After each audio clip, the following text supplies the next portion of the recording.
Hello friends, তোমরা কেমন আছো? আশা করি তোমরা ভালো আছো। তো চলে আসলাম তোমাদের জন্য নতুন রেসিপি নিয়ে, মসুর ডালের রেসিপি নিয়ে।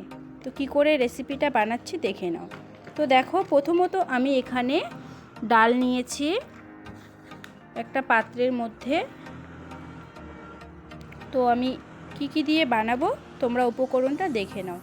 আমি এখানে নিয়েছি পেঁয়াজ কুচি, লঙ্কা আর তেজপাতা, আর নিয়েছি টমেটো, আর সাথে নিয়েছি ধনিয়া পাতা, আর নিয়েছি গাজর। তো আমি এইগুলো উপকরণ দিয়ে বানিয়ে নিব মসুর ডালের একটি দুর্দান্ত রেসিপি।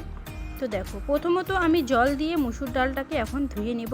আর এদিকে আমি গ্যাস অন করে কড়াইটা বসিয়ে জলটা দিয়ে দিয়েছি। তো জলটা 2 মিনিটের জন্য গরম হয়ে গেলে আমি এখন এর মধ্যেই দিয়ে দিব মসুর ডালটা। আমি ধুয়ে রেখে দিয়েছি, তো এখন আমি দিয়ে দিলাম। তো এই মসুর ডালটা সিদ্ধ হতে থাক 5-6 মিনিটের জন্য। তো দেখো, সিদ্ধটা প্রায় হয়ে যাচ্ছে।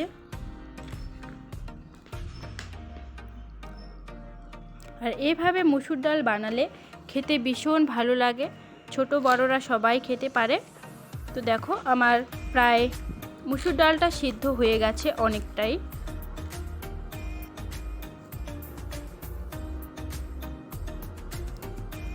আর একটু আমি সিদ্ধ করে নেব, একটু ঘেটে দিচ্ছি।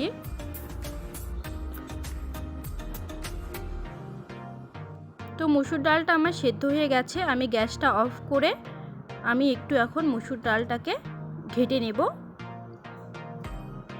তো এটা ডাল ঘাটা দিয়ে আমি ঘেটে দিচ্ছি ডালটাকে।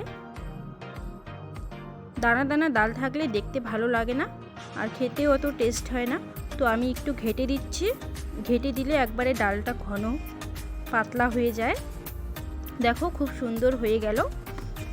তো এখন আমি কড়াইটা গ্যাসের মধ্যে বসিয়ে দিলাম।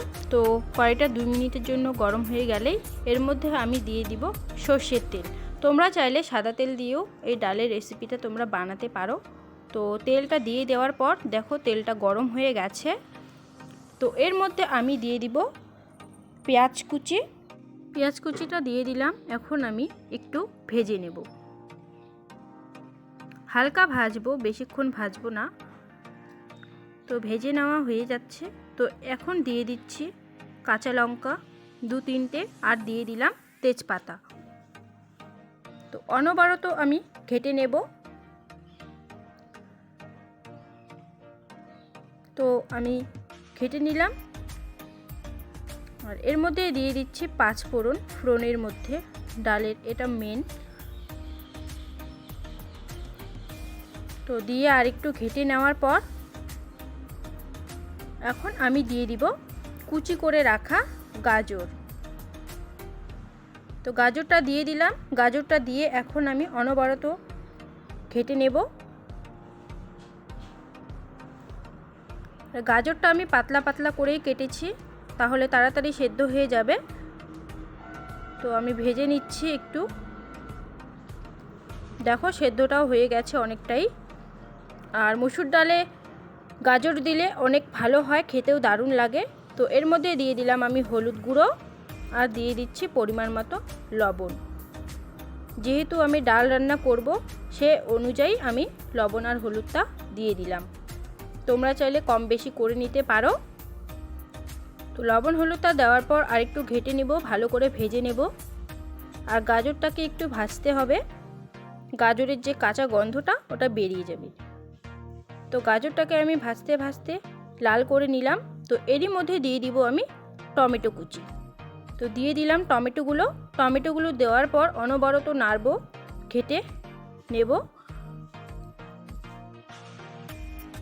তো দেখো, টমেটোটা অনেকটাই গলে গেছে। আর টমেটো অনেক তাড়াতাড়ি গলে যায়, নরম টমেটো, তার জন্য। তো আমার ঘেটে নেওয়া হয়ে গেছে, অনেকটাই সেদ্ধ হয়ে গেছে গাজর আর টমেটোটা। তো এরই মধ্যে আমি দিয়ে দিচ্ছি সেদ্ধ করে রাখা ডাল। দিয়ে দিলাম, একটু ঘেটে নেব।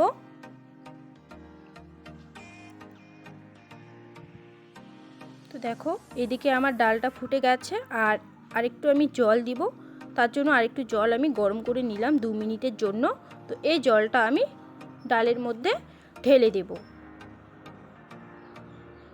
ডালটা তাহলে পাতলা হবে, খেতেও অনেক ভালো লাগবে। তো আমি দিয়ে দিলাম।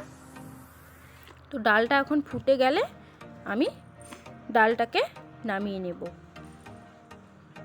দেখো আমার প্রায় ডালটা ফুটে গেছে। তো এর মধ্যে দিয়ে দিচ্ছি ধনিয়া পাতা কুচি। তো ধনিয়া পাতা কুচি দেওয়ার পর একটু ঘেটে নেব। আর এভাবে ডাল রান্না করলে ভীষণ ভালো লাগে, গরম ভাতের সাথে আবার দারুণ লাগে খেতে। তো আমি এখন নামিয়ে নেব, গ্যাস অফ করে দিব। তো বন্ধুরা, আমার এই রেসিপিটা তোমাদের কেমন লাগলো অবশ্যই আমাকে কমেন্টে জানাবে আর লাইক করে দেবে। আর আমার চ্যানেলে নতুন বন্ধু হয়ে থাকলে চ্যানেলটিকে সাবস্ক্রাইব করে পাশে থাকবে।